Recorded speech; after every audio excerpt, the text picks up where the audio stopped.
Allahu Akbar, Allahu Akbar. Allahu Akbar, Allahu Akbar. Ashhadu an la ilaha illallah.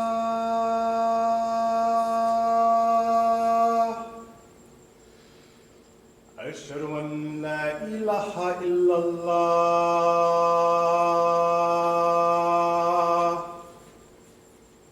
Ashhadu anna Muhammadan Rasulullah.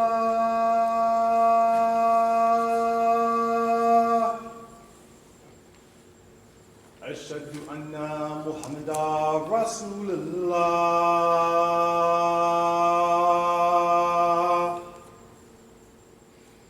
Hayya lis-salah.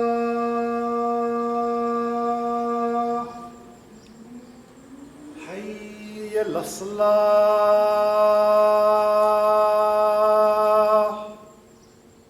Hayya lis-falah. Hayya lis-falah.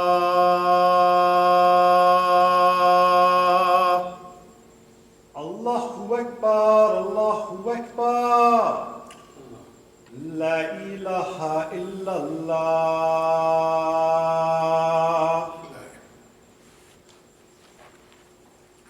Bismillah ar-Rahman ar-Rahim. Alhamdulillah.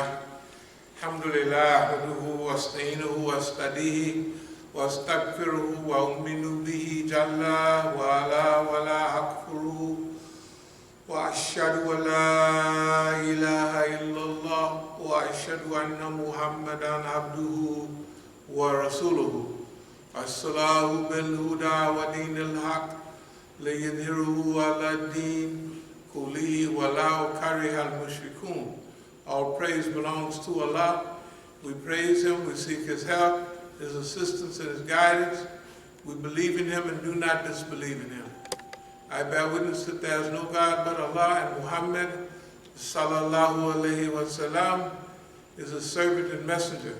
Allah sent him, that is Muhammad, with Deen al-Haq, the religion, the way, the methodology of truth. This way of life known as Islam will rise to its proper position in this world, whether the mushriks like it or not. أما بعد فإن أصدق الحديث كتاب الله وأوثق الأمور كلمة التقوى وخير الملال ملة إبراهيم وخير السنن سنة محمد صلى الله عليه وسلم وأشرف الحديث ذكر الله وأحسن القصص هذا القرآن وخير الأمور أوزموها وشر الأمور محدثاتها وأحسن الهدي هدي الأنبياء وأشرف الموت قتل الشهداء وأما الأمة دلالة بعد الهدى وخير الأعمال ما نفاء وخير الهادي ما أتباع وشر الأمة أما الكافر. Prophet sallallahu alayhi wasallam has said the most truthful of discourses is Kitabullah, or the Book of Allah. The most trustworthy word is taqwa, or fear of Allah. The best of the community is the community of Prophet Ibrahim. The best way of life is the Sunnah of Prophet Muhammad sallallahu alayhi wasallam. The remembrance of Allah is the most glorious of all things. The best of all narrations is Quran. The best acts are those requiring the highest degree of will and determination. The worst acts are those based on innovation. The best way of life is the one adopted by the prophets of Allah. The most glorious death is the death of the martyr. The most wretched blindness consists of going astray after finding the right way. The best acts are the ones that yield benefits. The best guidance is that which people may be able to follow. The worst blindness is the blindness of the heart. Bismillahirrahmanirrahim. Inna Allah yahmuru bil adli wal ihsani wa ita'i dhil qurba wa yanha dhil fashai wal munkari wal baghi ya'idukum la'alakum tadhakkarun. Allah commands justice, doing of good and brotherly to kith and kin. He forbids all shameful deeds and injustice and rebellion. He instructs you that you may receive admonition. Those whom Allah in His plan willing to guide, He opened their breasts to Islam. فَمَنْ يَرِيدِ اللَّهُ أَنْ يَهْدِيَهُ يَشْرَحْ صَدْرَهُ لِلْإِسْلَامِ يَا أَيُّهَا الَّذِينَ آمَنُوا اتَّقُوا اللَّهَ حَقَّ تُقَاتِهِ وَلَا تَمُوتُونَ إِلَّا وَأَنْتُمْ مُسْلِمُونَ. O you believe, fear Allah as He should be feared, and do not die except in the state of Islam. وَتَسْلِمُوا بِحَبْلِ اللَّهِ جَمِيعًا وَلَا تَفَرَّقُوا. And hold fast all together by the rope which Allah stretches out to you, and be not divided amongst yourselves. كُنْتُمْ خَيْرَ أُمَّةٍ أُخْرِجَتْ لِلنَّاسِ تَأْمُرُونَ بِالْمَعْرُوفِ وَتَنْهَوْنَ عَنِ الْمُنكَرِ وَتُؤْمِنُونَ بِاللَّهِ. You are the best peoples evolved for mankind, enjoining what is right, forbidding what is wrong, and believing in Allah. أقول قولي هذا وأستغفر الله لي ولكم.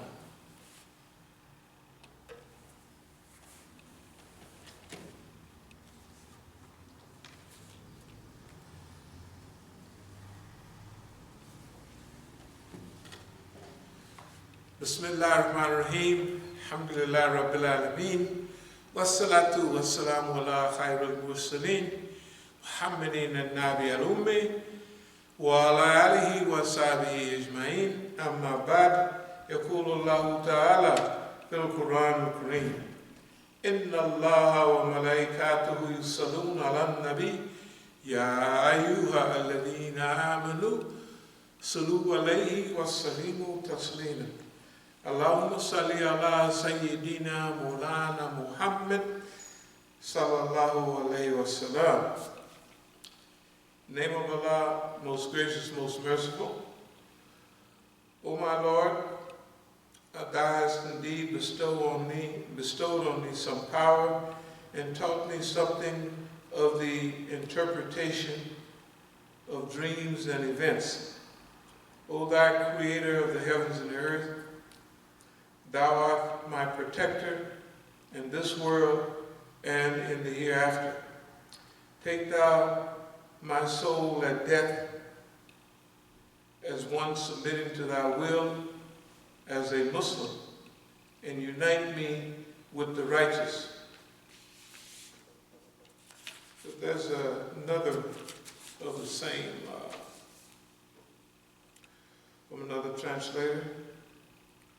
O my sustainer, Thou hast indeed bestowed upon me something of power, and hast imparted unto me some knowledge of the inner meaning of happenings.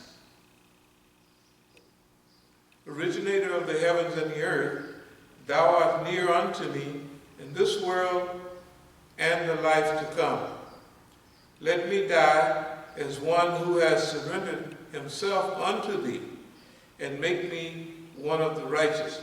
This is, to me, the most famous, or not the most famous, but one of the very meaningful ayats related to Surah Yusuf, because Surah Yusuf is clarifying everything that has just transpired. He comes out victorious. He's served the purpose of his life at that time. He's extended the prophethood to humanity. He has performed excellently in his mission. But he's saying, O my sustainer, Thou hast indeed bestowed on me something of power. So he's clarifying the issue case for someone else in case they don't understand. I thank you for giving me something of power and has imparted unto me some knowledge of the inner meaning of happenings. Now, this is the point where he's really explaining himself, that I thank you for giving me some knowledge of the interworking of the mechanisms of the heavens and the earth. It's the same as when Prophet Ibrahim is asking Allah, oh Allah, show me how this stuff happened. And so Allah's response, oh, you don't believe, Ibrahim? No, I believe. I just want to.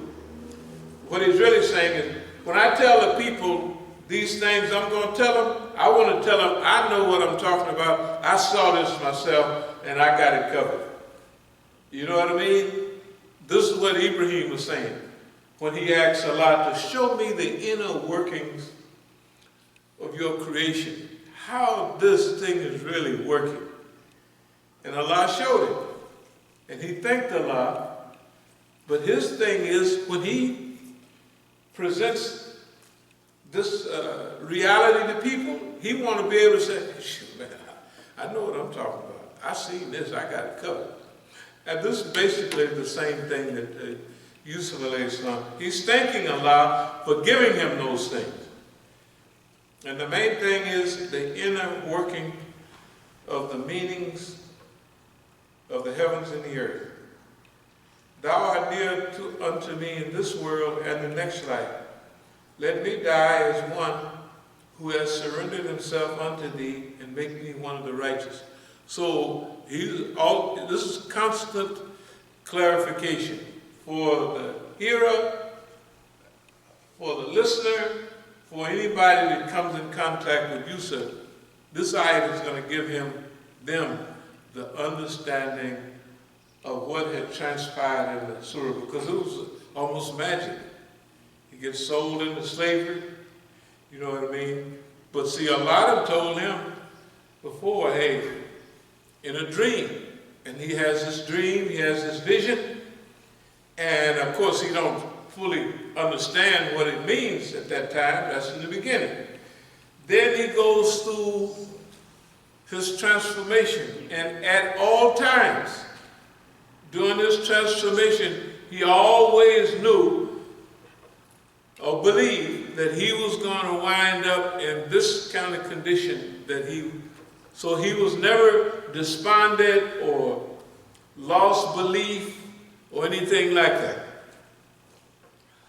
So these are instructions for us, that it's when we go through life, we have at our disposal the same basic thing that Prophet Muhammad sallallahu alaihi wasallam had, the same thing that all the other prophets had. We have the revelation, right? We have the revelation. We have the revelation that was sent to Prophet Muhammad sallallahu alaihi wasallam. Now they asked the wife of the Prophet, peace be upon him, Aisha radiallahu anha, what was the character of the Prophet? Peace be upon him. She said, Kana khuluquhul Quran. His character was the character of the Quran. In other words, he was a living Quran. So when we want to make up our mind about something, the first thing we go to is the Quran. We go to that, what was revealed to him. And then we go to the Sunnah of Prophet Muhammad sallallahu alaihi wasallam, because he was a demonstrator of the Quran. And sometimes if you're going to buy a new car and you want to drive it and see how it runs and how it goes up hills, down hills, on corners, how it handles. In the old days, they had a demonstrator on the floor. A demonstrator. And you got in that car and you drove it around. It was a Benz, it was a Cadillac, whatever it was. You got to drive that. That's what they call it, a demonstrator. So it demonstrated how this car runs. This is how it runs. If we want to see how the Quran works, Prophet Muhammad sallallahu alaihi wasallam was a demonstrator. He demonstrated how the Quran worked. He implemented the Quran right in front of us, right? So then this is our second source. Then after that, the Quran tells us to go through the historical process, study the peoples of history, right? So that you may learn knowledge, you know. So then we go to history. And then we have to interpret everything else through that process, and we get to our own experience. And this is where many people make some imbalanced approaches. They may take a Pakistani experience, because all the people they're around studied in Pakistan, right? Or they came from Pakistan, and they also go to the Masjid, mostly Pakistani, Afghanis, other people there, right? All of them have their own experience, right? It may be someone from the continent, and they take those experiences, right? And then when you think about them, most of them are immigrants. They came here, and they got permission to come here. They signed papers. They did all kind of things to come here. So they have a different picture about America than you and I do, right? It's the same place. Okay, back home they lived under dictators and criminals and despots and all of that, right?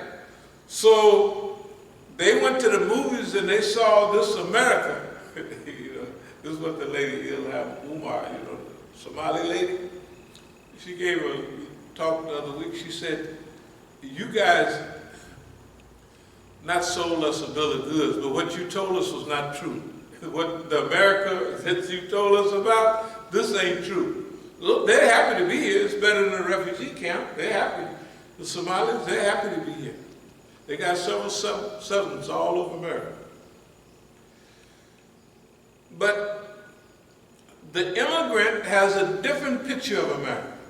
He wants America to be like what he saw in the movie, what he heard about from his family that came here and got to work. Man, you can work 2 jobs and you get money, man, you're going to be, and for him, it's true.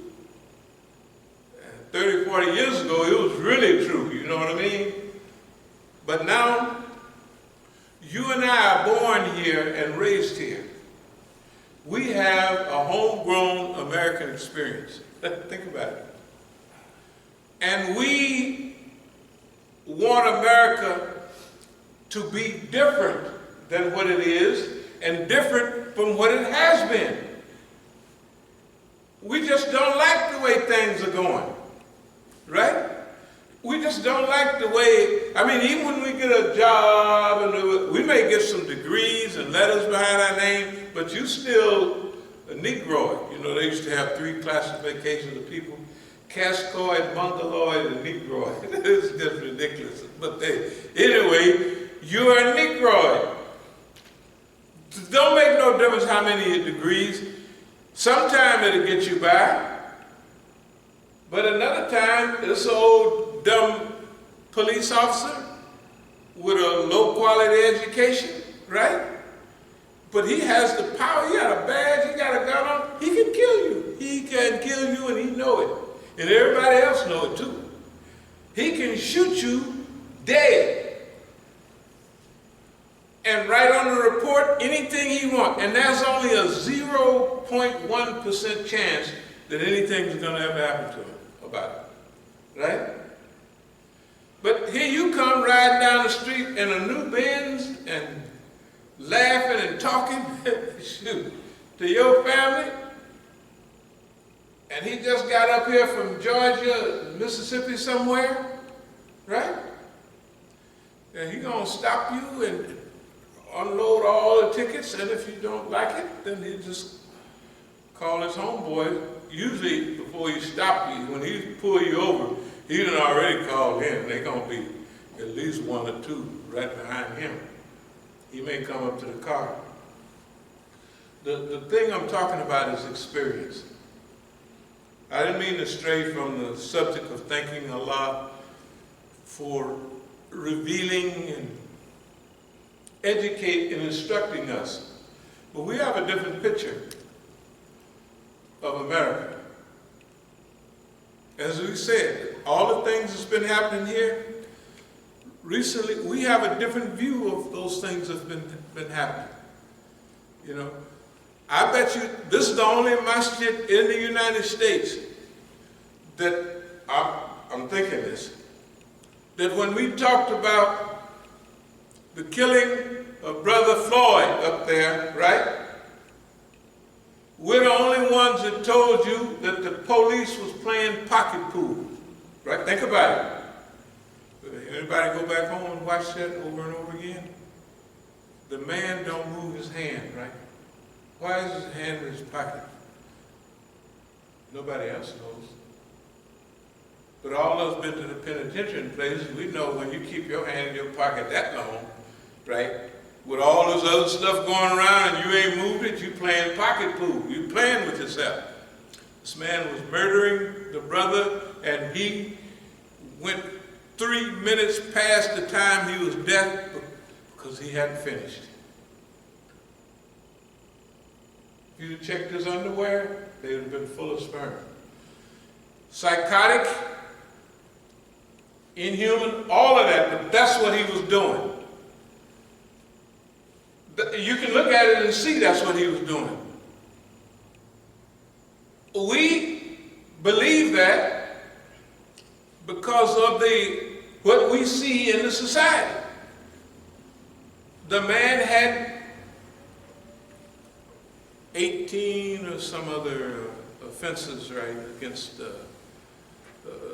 public safety. He'd been brought up on charges before. He's 18.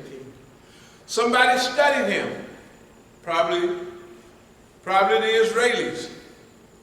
Why would we say the Israelis? Because the American police departments, right, and the Israeli police departments have been doing what? Cooperating. They have been instructing American police departments, right, on all kinds. It's been happening since, you know, when the police start driving around with their lights on, flashing lights for 5, 6, 7, 8 years ago. That comes from the Israeli state. They said this is what we do, and they begin to teach Americans now. If they wanted someone to be killed in the public, and to make that public so humiliated that they have to rise up all around the country, what would they do?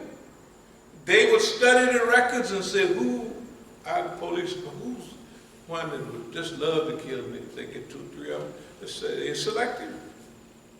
Because remember, they had the man in the car before, handcuffed already. Why did they take him out of the car? There's an opportunity to do this. Why would they do that? To cause people to rise up all over America. Why would they do that? They would do that because just like steam builds up in anything, and then if you want it to dissipate, you just open the valve and it goes out anywhere, and it don't push anything. But if you want to push a train or engine, you take that steam and pipe it right down a certain way, right? And it can move all those steam engines, all of that power. So what they want to do is they want to produce, or they want to release this pressure building up in America amongst the people. And then they want to interject theatrics in it. What theatrics? They had the Million Man March, and they didn't have nothing from it, right? Nothing. We had a march down there with answering all of them, and answers all of them. People are hooked up in this type of thing. That's why we're saying we had demonstrated 500,000 people downtown, and nothing happened. Nothing. Did the people care about what they was doing? They didn't care a thing about it. You know why? We was doing security. If anybody's in here, remember, the white folks had put out them orange buckets and they sent around big, all that to collect money. Money is important to me and you. Them white folks brought them, we had security, brought them big boxes of money, and they set them right by the stage and went on about their business. And the other white folks that's participating in the program, they walked right by all that money. I said, hold it, y'all, just a minute. I said, this is money, M-O-N-E-Y. Big money. 500,000 people there. If everybody gave $1, that's $500,000. Some people came from out of town. They put 20 in there. Some put 50. A few more maybe put a couple hundred. You don't know what's in there. All you can look at is that's money. We took that money and they, you know, the medical station, there was a medical station there. You know, where the people for, you faint or something.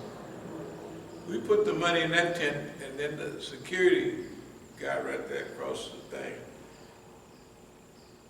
unsecurity, we put them on it and they watched the money. For the white folks, you know what I told them? I said, if y'all do that again, I said, you know, we're Negroes. And it's hard for us to watch all that money and turn it over to you, and you ain't even, what? It was 21 of those canisters. We could have took 18 of them boys and gave them 3. They would have been happy, man, we got 3 canisters of money. And we could all still be, we could be in Hawaii now, we could be down in the islands. I mean, we could be gone, all of us. You know, I could have opened up 7, 8 new Masjid, paid for cash with that money. They didn't care about the money. And I told them, if y'all do that again, we're gonna go black on you behind. We're going to knock all of it. You think I'm lying? I was telling them the truth. If you do that one more time, we're going to go nigger on you. We're going to teach you about having demonstrations and leaving. They bring up boxes of money and set them right there by the stage and walk off. Right? And ain't everybody walking by and ain't nobody, you know. So they was not there for the money. The demonstration was covered by somebody, all of that, well, because they wasn't even interested in the money. So that means that demonstration of 500,000 people was only important to bring the people there to run around in circles, just like this one, last one was. What happened? Everybody come to D.C., everybody went all over the country, and they had all of this fanfare. Right? And then they flattened it out, turned the lights out, and guess what? They changed the narrative. Anybody see TV last night, night before last? Or for the last few nights? They didn't change, we call it changing the narrative. They didn't change the whole discussion. What's the discussion? You should apologize. They got them football players and all them done said something stupid about anti-Semitic lingo, right? And now, they're not talking about me and you getting blown away and beat up. They're having Negroes apologizing for, I don't know what. That means they had all that planned from day one. We went to those demonstrations because we were down there going through certain antics and tactics to see how those people responded to us. We were going down there to see if the crowd was instructed to be there. Or did they just come because Black Lives Matter? We figured that 25% of those people was real. The rest of them was sent down there. Why? When they had the other demonstrations, we'd stand and see all them people coming. The women's march. We said, hey man, people are stopping, paying attention to us, doing this, that, and the other. And then we're looking at all the big buses come. You couldn't even get off at some of the stations downtown, you know, whatever. Somebody brought them here. It ain't no one or two women sitting up and had a dream about bringing 1 million or 2 million women here. The government brought them here. All of our demonstrations are government demonstrations. They control them, they manipulate them, right?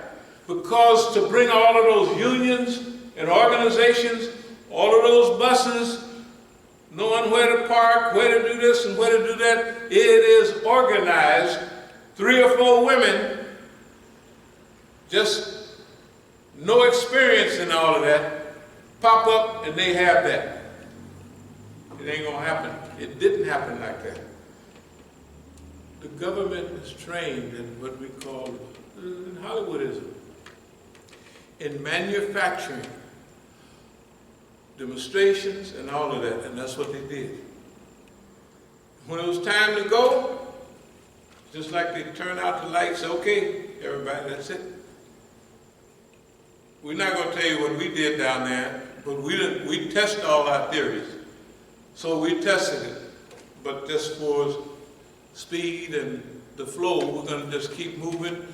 We're saying that all of the stuff that happened for the last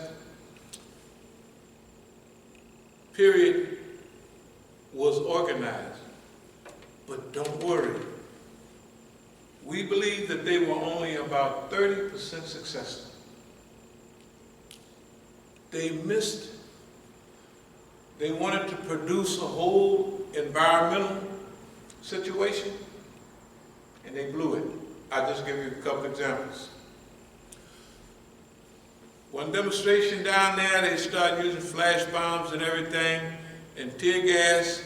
And as soon as the wind blew the tear gas away, Donald Trump came out, walked outside, right, with his homeboys, went over to the church and held the Bible up upside down, of course, and, you know, took a picture.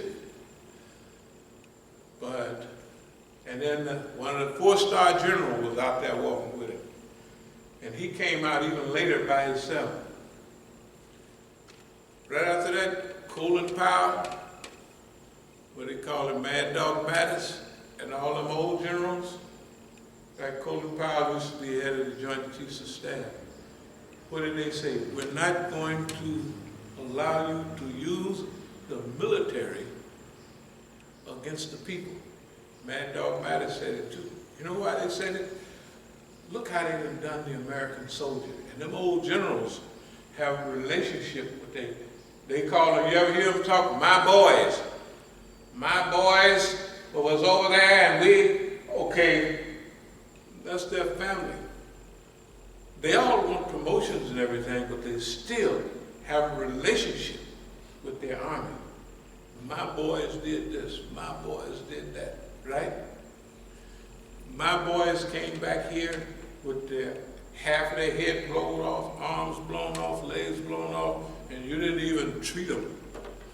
Sometimes you would have them sitting at the VA filling out paperwork that says the guy's trying to get 100% disability. One leg is gone, one arm is gone, right? And the guy just breaks down crying. Can you prove that you're 100% disabled? And the gay man's leg, you know them sticks they walk on now? And them little old hand things, arm. He got all of that. And they want him to prove, that people are asking him at the VA, can you prove that you're 100% disabled? And the guy starts crying. 22 Americans kill themselves every day, ex-soldiers. When General Shinseki took over, the Air Force general, 3-star general, took over that homeless thing years ago, almost 10 years ago, it was 155,000 homeless soldiers. Now it's down to about 55,000, but our boys, them generals, just think about it on the news. They said, we ain't gonna allow you, he's talking to Trump now, to use the military against the American people. That's a win for us.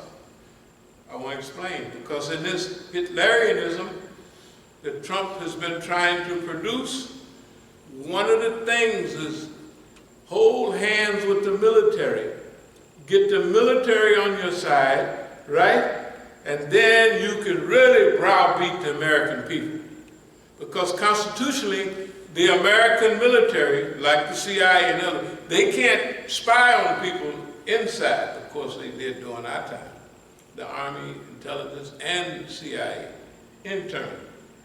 But technically, they're to fight external armies, right? Not internal. That's for the police, right? And that's for the National Guard. For the National Guard. Have you seen the police the last 15, 20 years, what they look like? They look like ninjas, right? Look at them. Take wearing helmets, bulletproof vests. Those are police. You ever see the weapons they got now? Right? And some of them, you know, in the old gunslinger movies, they used to tie their gun down, didn't they? Tell the truth. You see them now? They tie their stuff down. So when they grab it, don't flop or nothing. Everything. Why would you have a police organization with SWAT teams, with snipers for citizens? It's not overseas. Why would in every police department they have, for the last 50 years, that's costing me and you, sniper teams, and it's all right? Why is the U.S. supporting with all military equipment? If the sheriff is all right, they send him a whole boatload, shipload of military-grade equipment for his sheriff's department, right? That means we have been militarized already. We are a colony. We've always been a colony. But in the old days, when you got back to your neighborhood, just think how it was 50, 60 years ago, something like that. When you got back to the black neighborhood, you was home. It was nice. Imagine, I know y'all think I'm lying, we didn't lock our doors. It may be one killing per year, maximum. The other day, the old White House staff had pictures of black people, black kids, that was killed by other black people. Why it wasn't none about a month or so ago. But after the 4th of July, all hell broke loose. In Chicago, all them. Just people being slaughtered. Why? Because the people, niggas that get cases and all that, gang members, they get enough of them coming in and out of jails, right? And then they say, okay, you can cut loose now. And they cut loose. That's why they get killed like that. You think all the little white kids get killed in all them schools? Do you think some crackpot jump up and do it? No. The government instructs people to do it. Why? Because the white people got all these weapons, right? Not me and you. We ain't gonna use our stuff to kill the police. You watch the nigga go outside. Well, they don't do it as much now. When the police come, or they got hedges, they throwing their gun on the hedges. They ain't thinking about shooting the police. White folks not like that, right? You watch some of these videos. Police stop white folks. They roll out of that car and they be blasting because they say we white folks too, and same training you got, we do. They want to take back the Second Amendment because the white people have so many guns, and the white people are afraid of the government. You think we anti-government? Have you ever heard of these protest white groups when they talk? Have you ever heard? I'm not not talking about the racist groups. I'm just talking about the ones that we call Jeffersonian, that mean that they're anti-government. But a few of them may be racist, but they're not like the Klan and all them people. See, the modern groups, maybe 20% of them are like anti-black, anti-Jewish. The most of them, guess what? Anti-government. They're against the government. That's why they're trying to take the Second Amendment. Why? Because they won their freedom from the British with guns. All Americans own guns. In the country, all of us had guns in the South. We hunted. We went hunting. In fact, a lot of the meat we ate, coons and rabbits and all that, squirrels. We went hunting. The first, you gave your kid a .22 rifle right away. He got them right away. That's just normal. And then it moved up. 30-30. Most famous weapon in those days for us was that, that rifleman's 30-30 with that, Yeah, 30-30. 30-30 Winchester, they call it. Everybody had guns. America put the Second Amendment in the Constitution. That you got a right to bear arms. See, other British colonies couldn't rebel against the colony because they didn't have guns, right? The police in Britain didn't carry guns until a few years back. They didn't even carry guns. They had to go down and get a permit to go assault somebody. They didn't walking down the street like here. The police car, they didn't even have weapons. You go 20 years on back, 30 years on back, they didn't even carry weapons. Okay, the point I'm making is we have a different view of America. We understand how it's working. When we see those things happen on TV, we know when they're arranged. Remember, thank you a lot for allowing me to understand the inner workings of things. Not the outer workings, not the surface workings, but the inner workings of events and situations. That's from participating decade after decade in activity here in America, we have acquired the understanding of the inner working of things and events. And we thank Allah for allowing us to live long enough to do it. Malcolm X didn't live that long. Martin Luther King didn't live that long. They didn't give them a chance to even find, to practice. They had no defense against the system. They were total victims of the system. We are attacked by the system. We are attacked by the system every day, all the time, right? But we've had time to mature, to evolve, to grow, and we use the system for our benefit now. We use the system for our benefit. How we do that? When I was a kid, I used to show off a lot. And when I would go through the little jails I was raised in, I would always go to the hole all the time. You know why? I was always challenging the police. Everybody else was cooperating. You know what I mean? You're in those little companies, little groups, and they put you here, you 12 years old, and you go home, come back, you 14, you come back, you 16. We call it in California state raised. Fleeta Jungle, George Jackson, all those guys were state raised. They was all on that. They were state raised. In other words, the state gets you, your mama had you, right? Your daddy had you. But the state raised you because the police was so effective that they had whole groups. Well, they do it, the same thing they did in D.C. What is it, 50% of all the males in D.C. is on paper, right? Or in the penitentiary.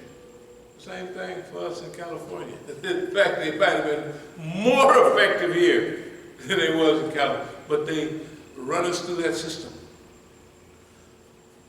So as the years went on, we got a chance to learn, know yourself, know your enemy, 1,000 battles, 1,000 victories.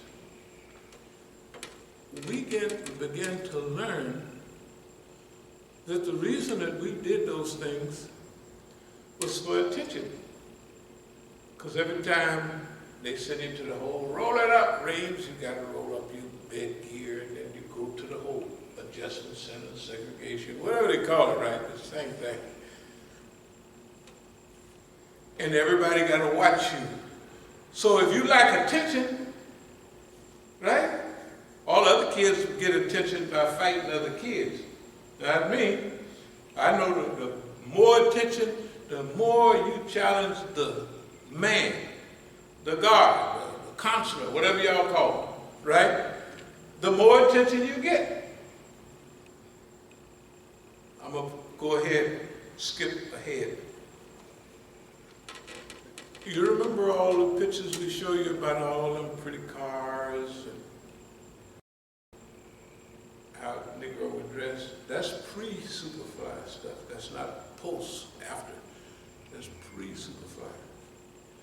But guess what it gets you? Attention! Right?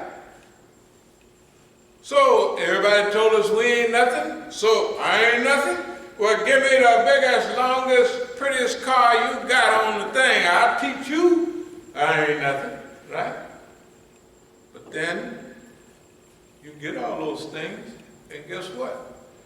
Police still pull you over. In fact, pull you over more now, since you got all of them than they did when you didn't have them. But you learn something. You learn the discipline that comes along with being oppressed and getting attention. This is very important. After the years of that oppression, you can't find two people in America that like to be oppressed. Let me go over that again. Nobody likes to be oppressed. But how many of you would like to be watched 24 hours a day, 7 days a week? Nobody. But if you are, that means you're getting plenty of attention. Right? Suppose you keep records of how much time boss man spend watching you. Pretty soon, he ain't got you on the fish hook. You got him on the hook. Wait a minute, let me go back and explain so you understand. After a while, because you got to know yourself, you got to know him, and you have to know your environment. And you thank Allah for, oh my goodness, I don't have to be totally oppressed. Now I can manipulate boss man when I want to. Why? Because he's giving me his undivided attention. No way all the stuff go on around here unless it's 24 hours a day, 7 days a week. So pretty good. Guess what? You're in control of that. So you throw something out, you test boss man, and boss man, bite at it. Right? Then you got boss, when you get a fish on the line, you take it on the line, you don't let him go, you just keep him on the line. And then you reel in like you want, and you let out like you want. Nobody in history got time to do that. They didn't allow niggas to live long enough to do it and to study what they're doing, right? And also the thought, you got to think like, boss man, you're just another old Euro, ain't nobody scared of you. You got to think like that, right? Then you think, if he can do this, then I can do that. If he can build a prison, I can think long enough and get out of it. If he's got certain behavior patterns, he's got blind spots, right? Blind spots where he can't see. He can't see there, right? And you test him year in and year out to see where his blind spot. He don't even know he don't have a blind spot unless you tell him. Because he didn't study himself. He said, I've covered all my blind spots, but he haven't. Because he's not coming, he's studied coming from one way, right? And you studied it coming from another, right? See what I mean? If you go downtown, you see the same thing, but if you're on the other side of the street coming back from downtown, you see the same scenery, but you're on the other side and you're coming back this way, right? And you don't see the thing the exact same way. You don't encounter it the same way, right? Because you're coming the other way. All right. I just wanted to bring those things up. There's a few little things I want to, certain things called yakin. Yakin, there's ayn al-yakin, stuff you see with your eye. Il al-yakin, things that you know in your mind. Il al-yakin. And haq al-yakin is the certainty. It's the absolute truth.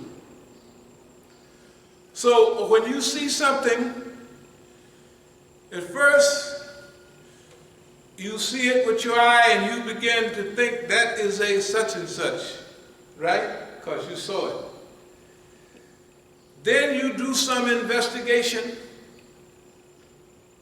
of that, and then you know it now for certain. Il al-yakin, you know it because you know it.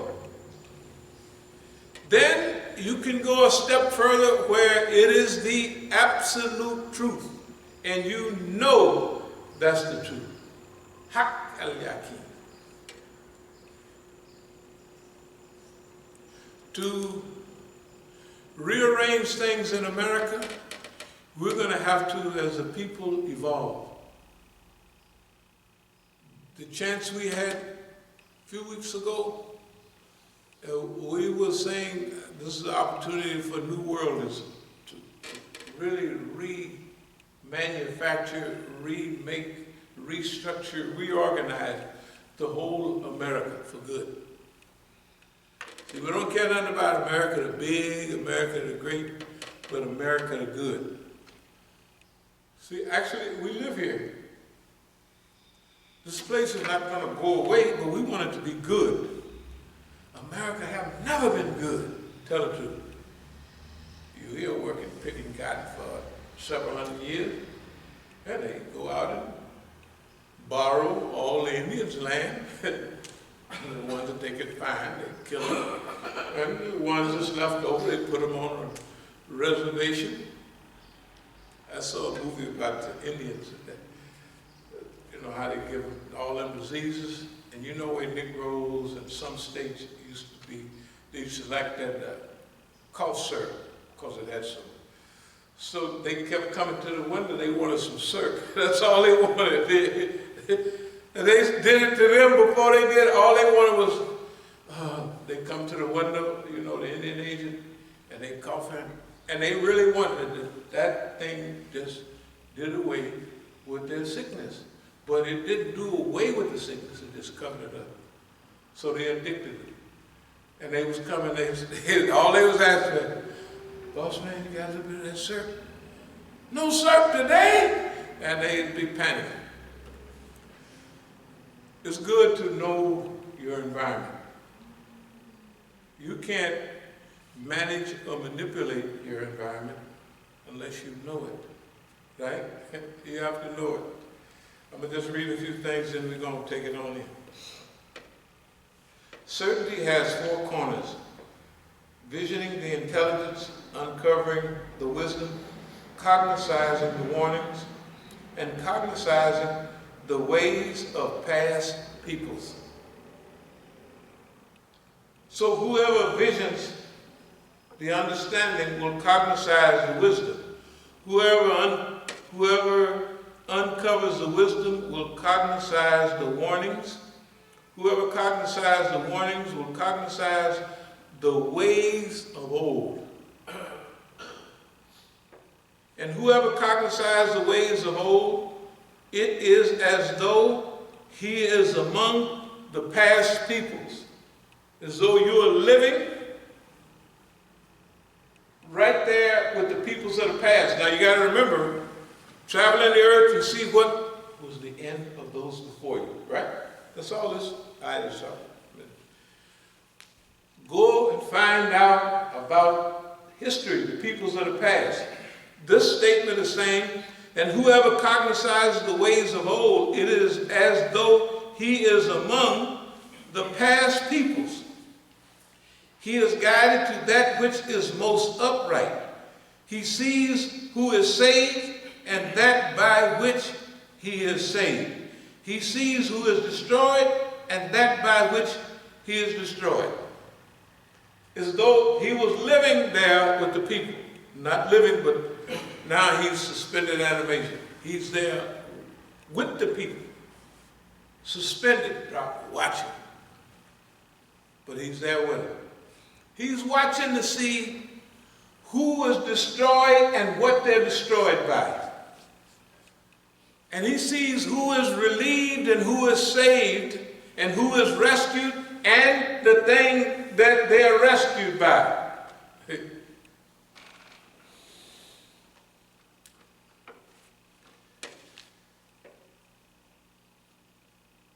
Only destroys the one who is destroyed through the disobedience, and he saves the one who is saved through obedience. This person gets a good look at history. Remember, Quran, Sunnah, remember? History and our own experience. What we're telling you about today is our own experience. If other people listen and believe, that's their business. This is our interpretation of it, and this is our understanding of it. And until someone comes with something better or can prove it, that is how we're interpreting things, because there's no way that you're going to have all those demonstrations, quiet everybody down after a couple of weeks, right? And then they shift the whole narrative to Israel. Or to, you saw on TV, the Negroes apologizing. What niggas apologizing? We ain't said nothing. What are you doing on there representing us? Them coons. We're sorry we said this about the Jews. Jews don't have nothing to do with it. They got their knees in brothers' necks. This ain't no Holocaust. The only Holocaust is the Indians and me and you. Right? They ain't never, I'm sorry, big football players, 2 days ago and yesterday. We didn't mean to say, they done changed the whole subject, man. From our oppression, Black Lives Matter, to Jewish Lives Matter.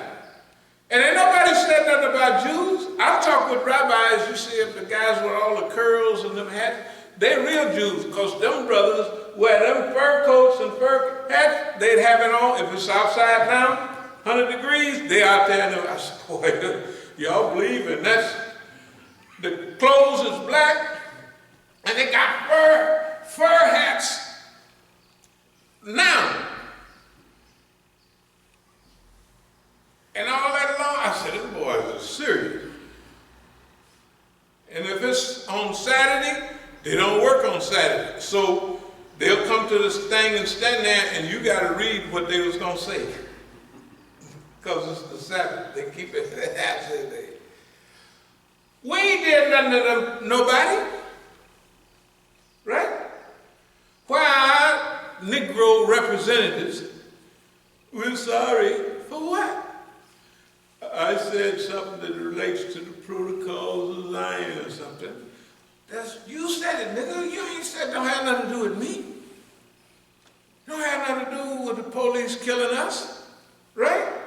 They changed the narrative. Now, don't anybody remember nothing about you and the people, all them thousands of people? They don't hardly remember. Give them another few days, they will have forgotten. They will remember, 3 Negroes said, we don't like the Rothschilds family and that stuff from the Protocols of Zion and all that old stuff. We don't need all that stuff. We know that in Palestine right now, you done stole the whole country, put the whole people in prisons, and you done stole all of their property and put them in reservations now. You do them, you have done to them the exact same things that the Nazis did to you, but you're doing it now with global approval. That's what we tell Israelis. We don't say, oh, you got to give them 2% of the land or 10%. No, we said, no, you give them all their land back. And you're a Nazi. You talking about the Nazis did this to you, and that's what you're doing to the people. Anyway, we're going to speed up here. Yeah, hey man, we got to stay woke. These people, they can do what they want. But we going to stay on their case. Yes. And if they don't watch us, we're going to get out in the street with some red underwear on and set them on fire till they pay attention to it, just like the FBI said. Imam Musa says all of that. This is the assistant director of the FBI. Remember the thing I read yesterday? So if the assistant director, you know, the director of the FBI is a political appointee, like, right? The assistant director is the one like the deputy warden. The warden don't do nothing in the penitentiary. The deputy warden do all, he run everything, right? They might have two deputies. So if the assistant in charge of the FBI said, Imam Musa does all of that stuff for attention, he knows that that's not true, well, he's half right. I do it for attention. I punk the FBI and all that. That's to get attention. Right? That's to get attention. Well, they didn't run everybody away from here. Right?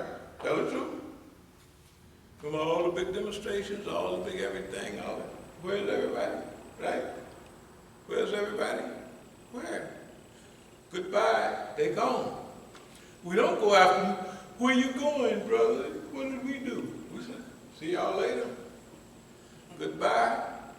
They just like the regular barcode, you know, they got their time limit, the time's up. It's time for you to go. They came for a period, they here for a period, they do a specific job, then they lay dead, or they play dead, or they do whatever they want to do, but they're inactive. And we ain't gonna give them no break. We gonna tell boss man what to do, like we've been doing for decades. All you got to do is stick with it. The other brothers did not get long enough. They didn't have enough time. King, Malcolm, all of them. They killed them too quick. They didn't have time to learn. They made one mistake. Hey, when you get 75 in this game, you've been around a long time. Like 200-300 years in everybody else's time. Anyway, thus do we show Abraham the inner workings of the heavens and the earth, so that he may become one of the diametrically certain. This is what we were saying about Ibrahim alayhi salam. The other thing is, this is something else about the ways of the people of old.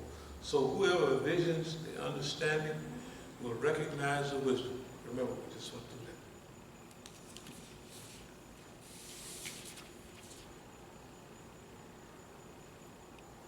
that. And the other thing to remember is that whatever, and this is mentioned in the Quran and Hadith, is the highest stage of wisdom, to know that anything that hits you was going to hit you.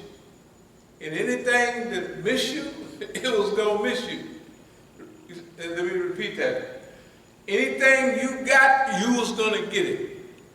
Anything you don't got, don't have, you wasn't going to get it, and you ain't going to get it. Right? So, if somebody shot at you and missed, that's what he was supposed to do. If they shot at you and hit you, that's the way it was already written like that. Brother gonna get hit. But what are we going to do in the meantime? So in closing, we just like to say, dear believers, we got to go after boss man. You gave him too much credit. You think he's unbeatable. If you think an opponent is unbeatable, he'll whoop you every time. It don't matter how much you train, because you don't think you can whoop him. And now, this is our day. You know the rise and fall of empires, the great Roman Empire, gone. The great British Empire, the sun never set on the British Empire. Malcolm said even in his time, he said, now the sun never rises on that boy. In other words, the British were all over the world.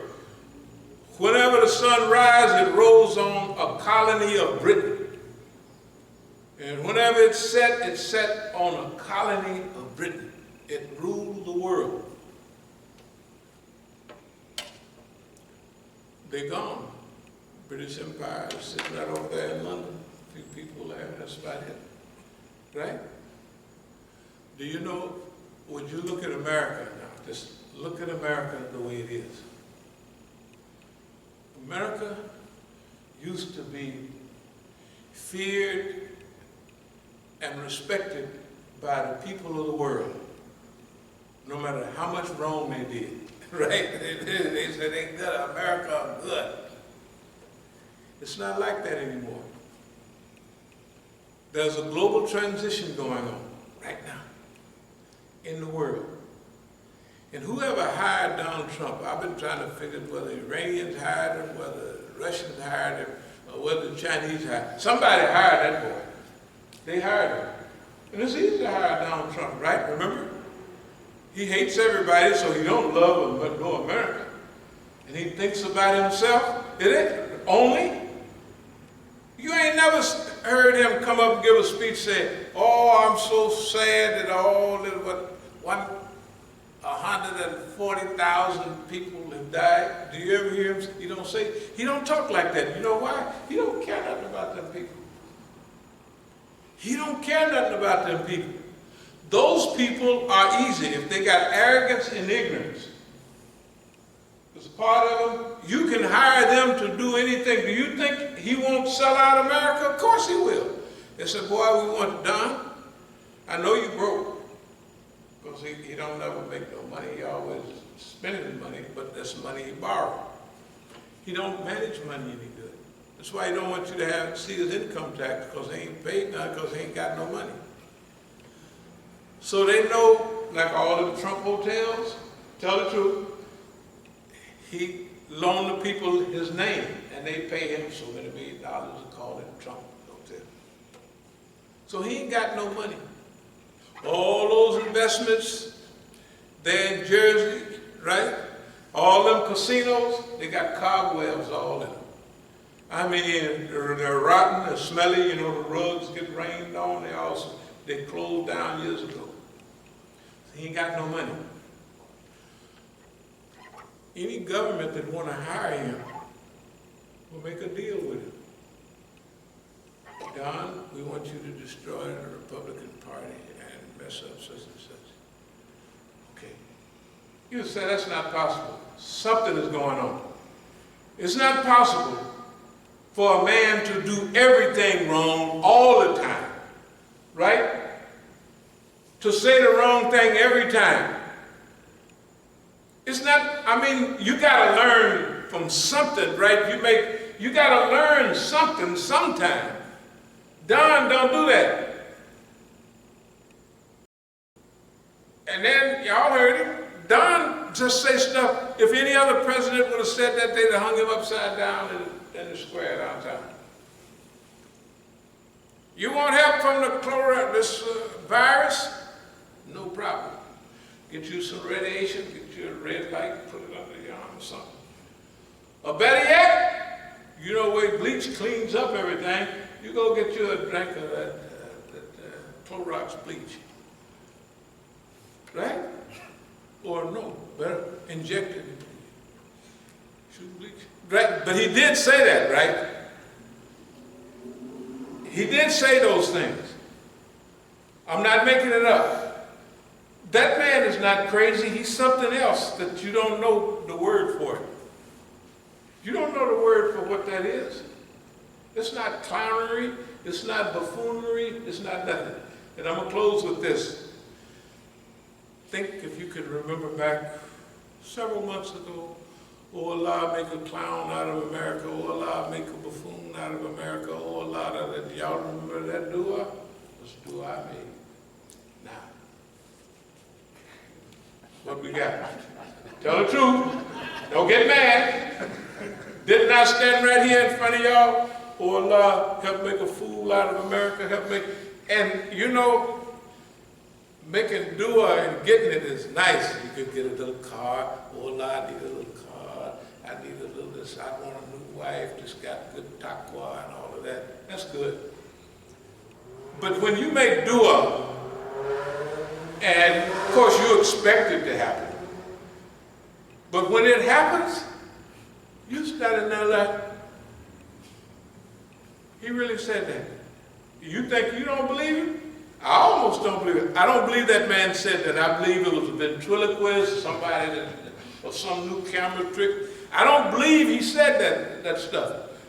I really don't. I think some kind of trick, camera trick, you know, somebody talking, you know, they used to have a little dog and they're talking out in their mouth. I think that's what happened.